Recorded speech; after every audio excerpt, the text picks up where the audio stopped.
O 29 de marzo é o día do piano, así que gozade da melodía que se escapa dos libros que vos traemos esta semana. Na Biblioteca Infantil, El oso y el piano, de David Litchfield. Un oso cun piano? Como pode un oso tocar o piano? Sorpréndevos. Todo é posible cando se loita por un soño. Escoitades a melodía?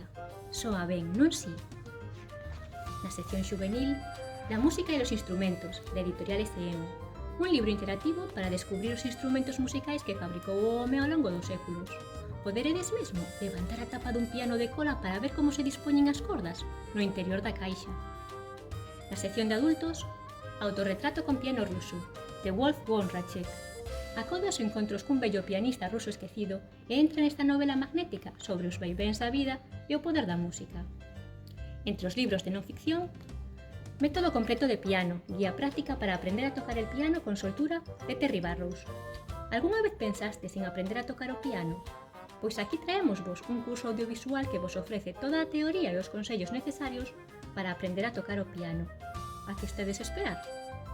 E para os libros da Biblio da Coruna, Aprende a improvisar al piano, unha guía completa de actividades para desarrollar tu creatividad con el teclado, de Agustín Manuel Martínez. Queres coñecer as bases e fundamentos da arte da improvisación?